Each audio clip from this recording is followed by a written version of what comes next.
Hi hello అండి నమస్తే. షాప్సీ నుంచి నేనైతే ఒక ప్రోడక్ట్ తీసుకున్నానండి. అదేంటంటే బేబీస్కి హెయిర్ బ్యాండ్ ఉంటుంది కదండి, అవన్నమాట 6 వచ్చాయి. 6 కాంబో ప్యాక్ అయితే మంచి కలర్స్ ఉన్నాయని కదా అని పెట్టానండి. అయితే క్వాలిటీ అయితే బాగుందండి, సో పర్లేదు.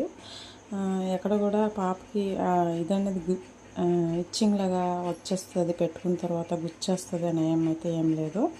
కలర్స్ కూడా మంచి కలర్స్ ఇచ్చారు. ఒకటి నాకు వైట్ కలర్ వస్తుంది అనుకున్నాను, బట్ రాలేదు, దాని బదులు బ్లూ వచ్చింది. ఇవి కాస్ట్ వచ్చి మనకి ఎంత పడ్డదంటే 111 రూపాయలు పడిందండి. ఇప్పుడు మళ్ళీ చూస్తే 130 రూపాయలు ఉంది. అయితే రోజుకో రేట్ ఉంటుందండి షాప్సీలోని. చూడండి, ఎవరికైనా కావాలంటే ఆర్డర్ చేయండి. ఎలా ఉన్నాయో అలాగే కామెంట్ చేయండి. నాకైతే నచ్చాయి product. Okay, thank you so much అండి. ప్లీజ్ నా ఛానల్ సబ్స్క్రైబ్ చేయండి.